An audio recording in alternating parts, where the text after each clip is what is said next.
All right, what is going on, everybody? Welcome back to another video, another WNBA regular season video.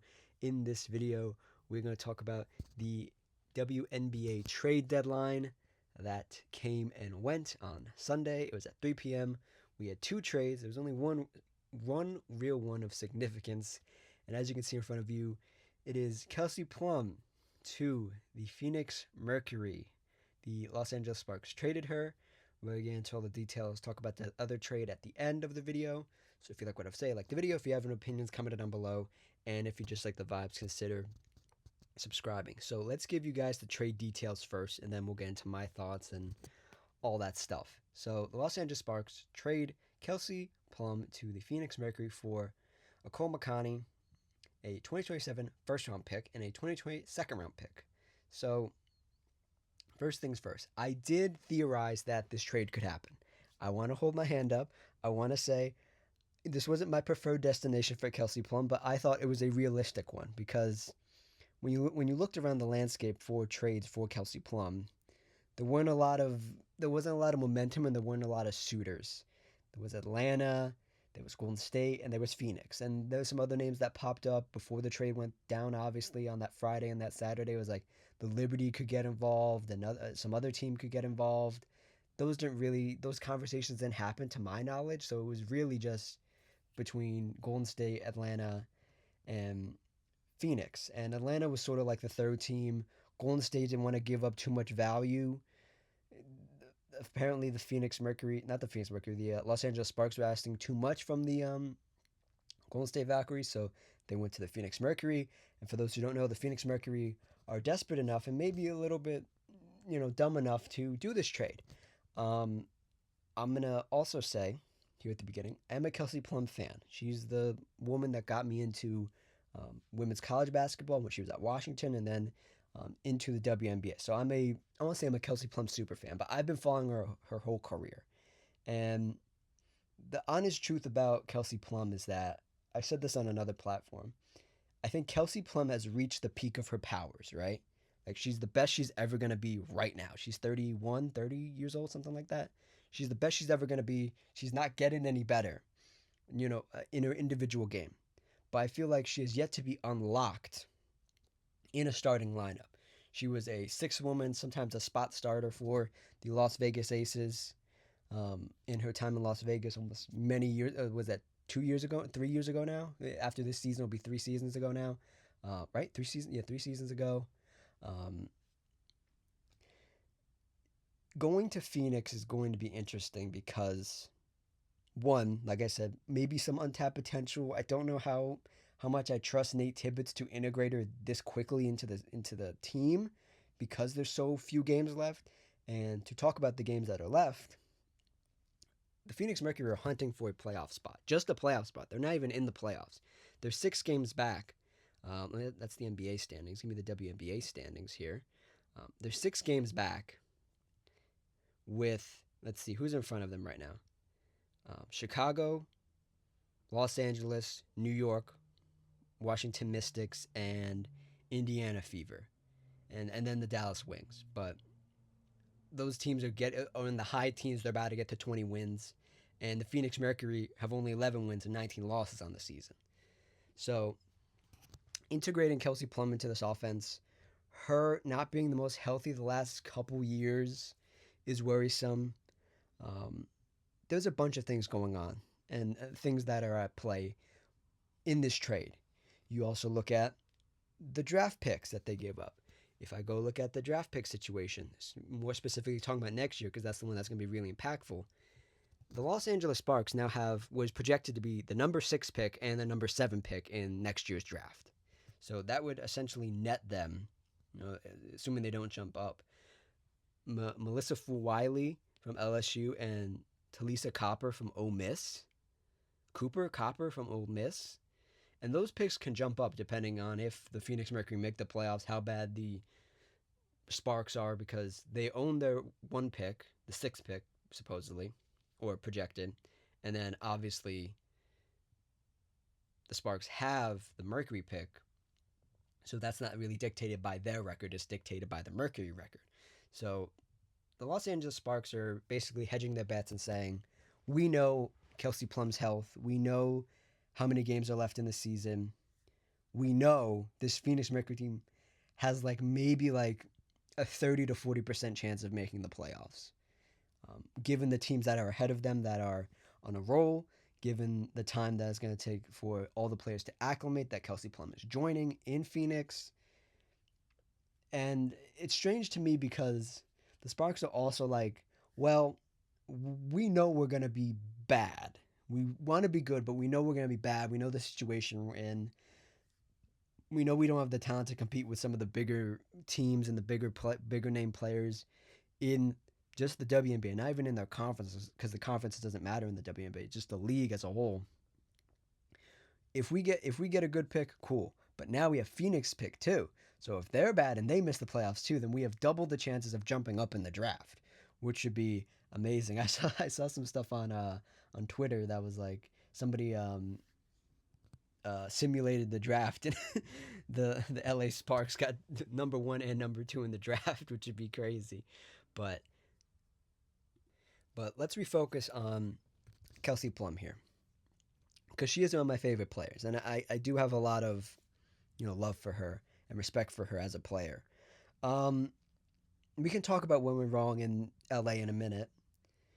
Kelsey Plum hasn't been the most healthy. She's not healthy right now. On the ESPN website, she's listed as a game time decision. They're awaiting a physical, so she might play tonight. I'm recording this Monday, obviously, so they might play tonight in Chicago. Who knows? Um, again, Kelsey, I'm gonna call her Plum. Plum has so much talent, and I feel like she's peaked at her talent, and she's worked very hard to be where she is. Period. She's an all-star level player. I don't know how well she's gonna fit in this Phoenix system. If I mean, there's a lack of a system in Phoenix, if we're being quite honest. I mean, she is joining Joanna Bonner, Kalia Copper. Um, where is she? Alyssa Thomas, Sammy Whitcomb. Those are some of the bigger names on this team. I I don't know. I'm gonna say this in the nicest way possible. I don't.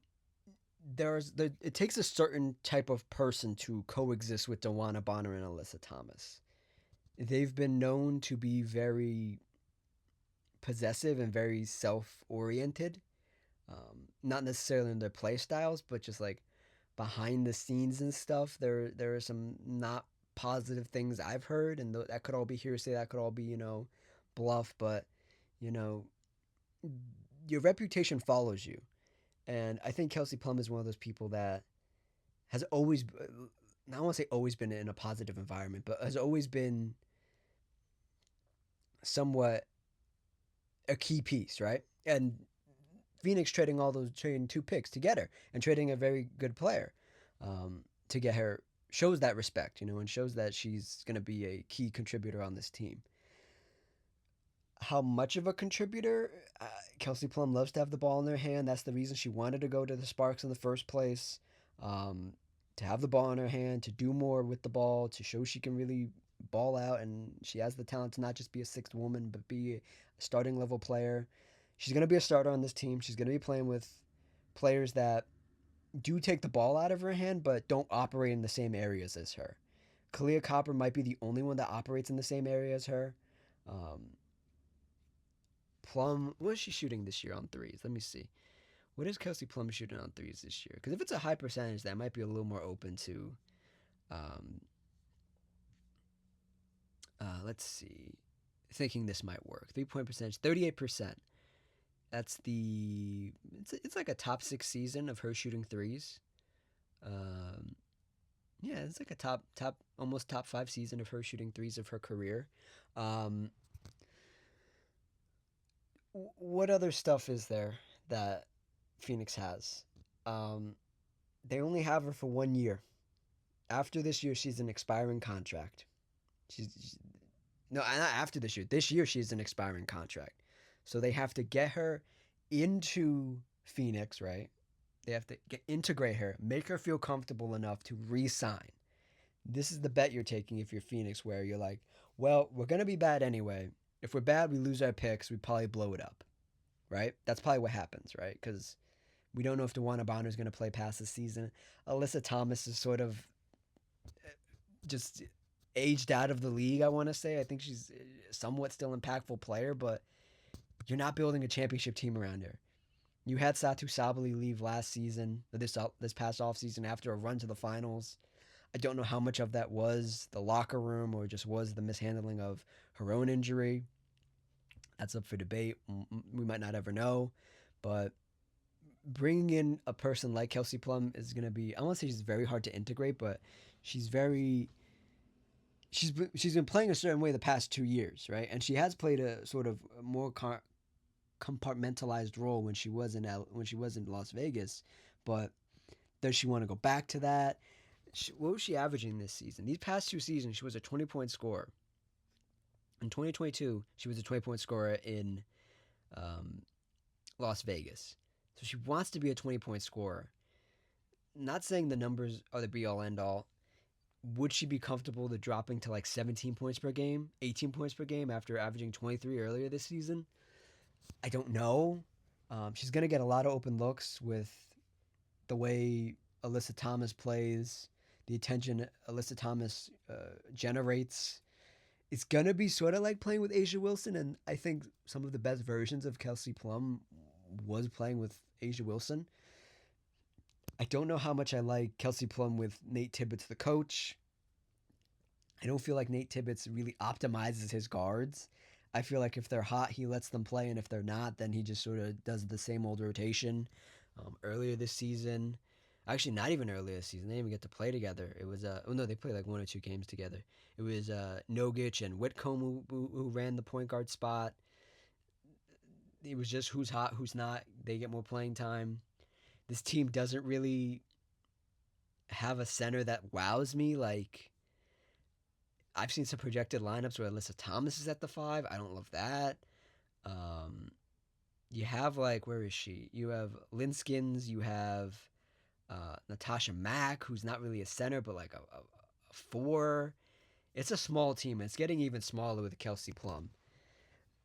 I, I do like, in theory, a backcourt. Or it probably wouldn't even be the backcourt, but maybe the closing lineup of Plum and Copper at the 1 and the 2. I like that a little bit. I think Kelsey Plum is an amazing player, and she's going to a team that I'm very critical of, so I'm trying to think about this positively, but I don't know if this is going to work. I really don't know. I give credit to Phoenix for pushing all their chips to the middle of the table and saying, you know what? This has been the worst season we probably could have had after coming off a finals run.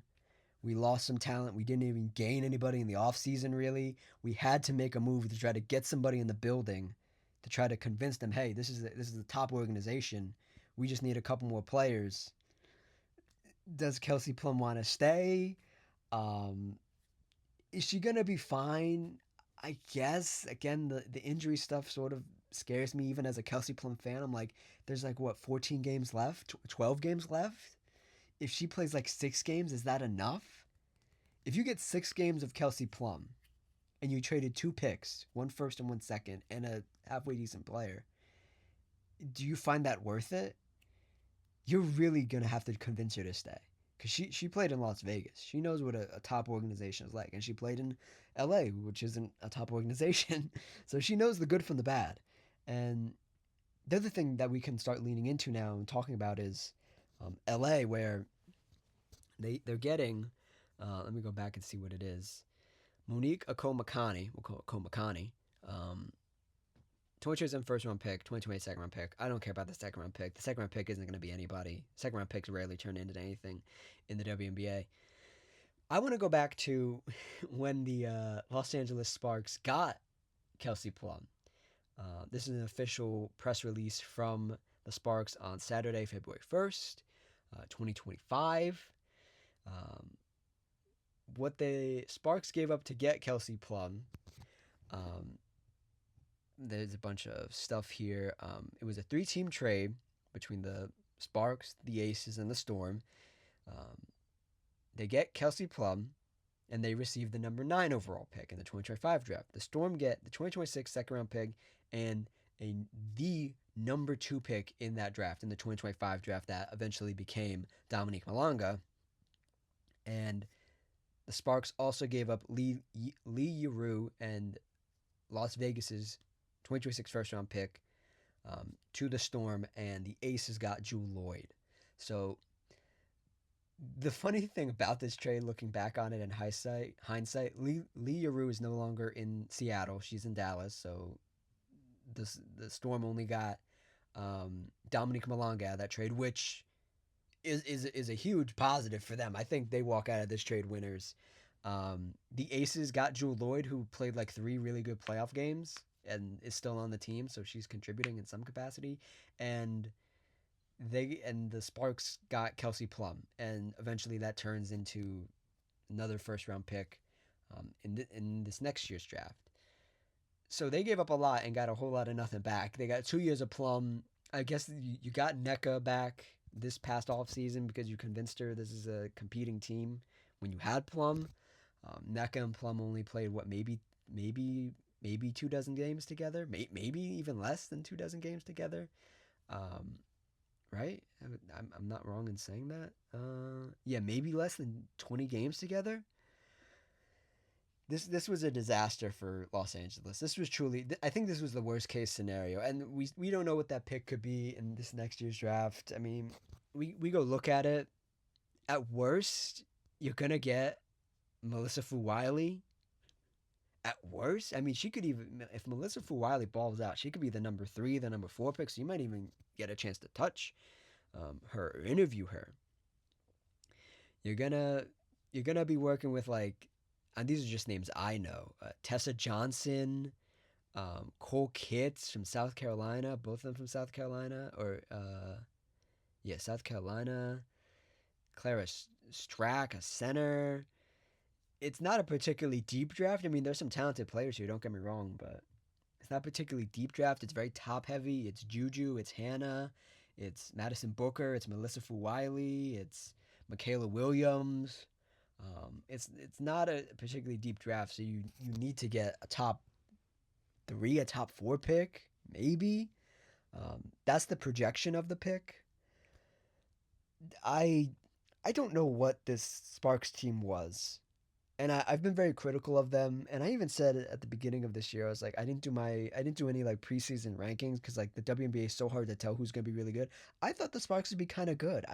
I had NECA ranked as like my second best player in the league in my top 50 players coming into the season. She hasn't been that really. She had some flashes, but hasn't had those moments at all. Um, I liked Plum. I know I still like Kelsey Plum. I was gonna like her with NECA. She's again playing with a familiar face in Hamby. They have Brink. They have Burrell.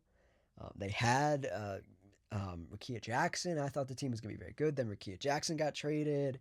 Cam started off the season injured. Derica Hamby hasn't looked like herself.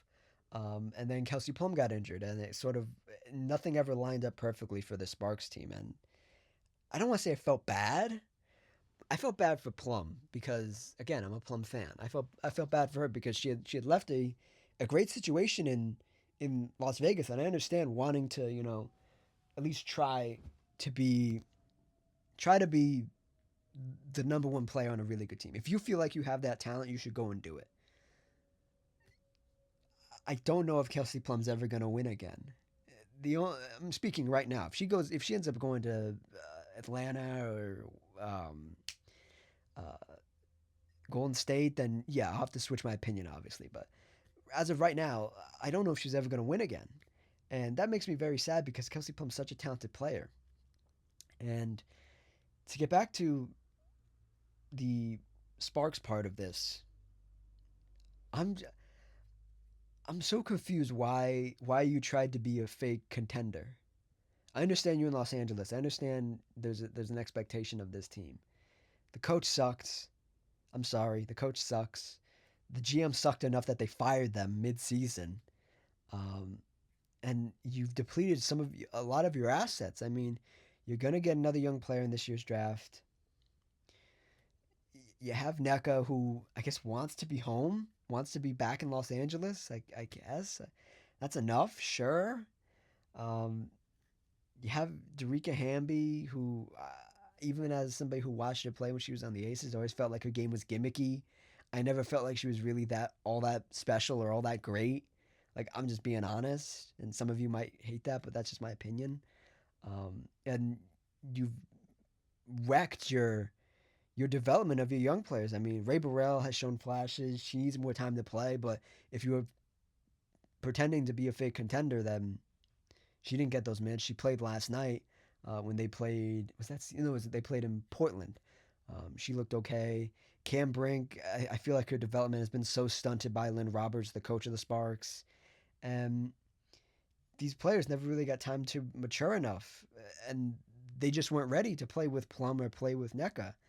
And this thing just sort of fell apart because you're trying to do the two timeline thing where you're competing now with two really good players in NECA and Plum, but then you also at the time you had Makia Jackson, you had Cam Brink, you had Ray Burrell, along with the older players, you had Darica Hamby who was older. You bring in players like Erica Wheeler, Emma Cannon, just to take up these minutes that don't need to be taken up, that Cam needs, that Ray Burrell needs.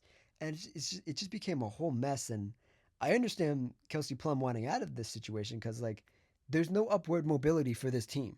Unless you're trading Ray or Cam instead of Plum to try to convince Plum to stay, then there was no upward mobility for this team, for the Sparks. And now you sort of reverse that. You reverse a mistake. Not saying it was a mistake to trade for Plum, but you reverse a mistake of giving up that number two pick that turned into Dom Malonga, who I would have loved to see Dom Malonga and Cam Brink together. That would have been crazy. Um, or any of those players from that draft. It was that 2 years ago now. Um, you get a pick back. You're hedging your bets that Phoenix is going to be bad, and you start to think about what do we do now if you're the Sparks? If you're the Sparks right now, let's see, where are they sitting right now? They are sitting, uh, I guess what? Oh no, you are sitting a bunch of games back from the playoffs. Um, Very unlikely to make it at this point. Uh, if Neko wants to stay, she can stay. I would start maybe thinking about the long term future in the sense of you got to fire the coach. They've already fired the GM. You got to get a new GM, a long term GM that's going to have an architectural plan to build this team back up to be really, really good in the long term. Can be really terrible in the short term. And you need like a developmental coach, somebody who's actually going to play the young players, but also be able to communicate with the older players. Um, it's a rough road ahead for the Sparks, and it's a rough road for Phoenix as well because you look at sort of where they are. This is a shot in the dark. You don't know what you're getting from Plum. You really don't. Um, I think when you think about the idea where she's 100% healthy, you're like, okay, she's gonna play very well. She's gonna play. She's gonna play off Kalia Copper well. She's gonna play off Alyssa Thomas well. We're gonna get her to at least sign like a 3-year deal. If she wants a long-term deal, then that's a whole nother can of worms of like, are you going to pay her $1 million+ because the cap is going to go up next year? Do you want to do that? Is it just kicking the can down the road for another 2 years when Kelsey Plum is what, like 33? Um, right? Yeah, she's gonna be 33. Are you just kicking the can down the road? I don't know. Again, I've always said this on this channel. I respect teams that just go for it. You're like, hey, you know what? We just need to go for it. We make the trade now, and whatever happens in the future is the future. Um, I respect it from Phoenix. Um, in closing, here, I guess it's crazy to see Kelsey Plum in her third jersey. Well, technically be her fourth jersey because right, her fourth jersey because she played for the Stars. She's played for the Aces, who are the same franchise. They just moved to Las Vegas. You play for the Sparks, and now you're in Phoenix. It's gonna be very interesting. I don't know. I don't know what to think about it. It's one of these trades where I'm gonna have to sit on it. I'm gonna have to watch her play with this Phoenix Mercury team. Um, I'm intrigued. I'm intrigued enough to like maybe tune into a couple more Mercury games than I would. Um, I don't particularly like the Mercury, I like their coach Nate Tibbetts a lot. I like Kalia Copper a little bit. The rest of the team, I'm not particularly wowed by. Um, I feel like it's a team prolonging the inevitable, and this is just another move to prolong the inevitable. But again, you should just go for it. Do you have any other thoughts? Any other thoughts here about this trade? Um, no, not really. We're gonna have to wait. Oh, the other move. Also, wait. The other move that I guess we can talk about the Sparks a little bit more here at the end is you get Akomakani, who has never really. She's popped off the screen a couple times to me.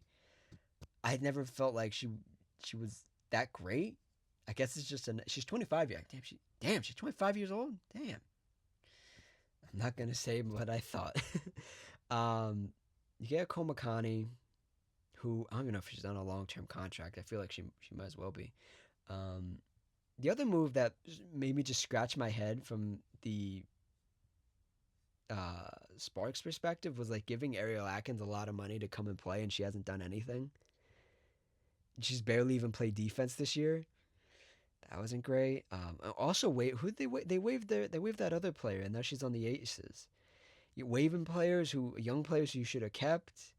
Um, it's just very interesting. It's a very interesting organization the Sparks are, and I've heard this said on Reddit and Twitter and stuff. Where it's like if the Chicago Sky weren't as badly run as they are, the Los Angeles Sparks would be the worst ran team in the WNBA, and I completely agree with that.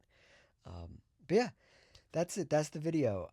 We did have that trade for Anise Morrow to the Toronto Tempo.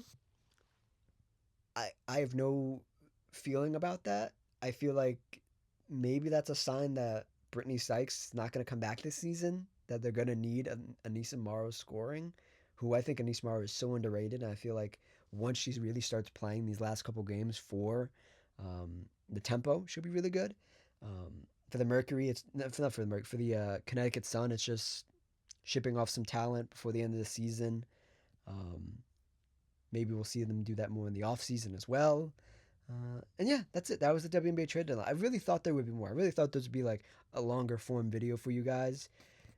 It was pretty shocking. I was so shocked when I saw, because it was tweeted by Shams Charania. It was like, the Los Angeles, and then it cuts off. You're like, what? The Los Angeles Lakers did what? It's like, oh, it's the Sparks. Right, it's the Sparks. The Los Angeles Sparks traded Kelsey Plum to the Phoenix Mercury. And you're like, wow. But yeah, that's it. That's the video. The end screen should be playing right now. Check out the video on the left. Check out the playlist on the right. If you click my little icon right in the middle of the screen, a little subscribe will pop up, and you can subscribe with ease. Be on the lookout for a fun video coming later this week. I have something percolating in my brain. We'll get to that when we get to that. So I have to do my own research and stuff. So we'll do that. Like and comment as well, and I will see you guys next time. Cheers.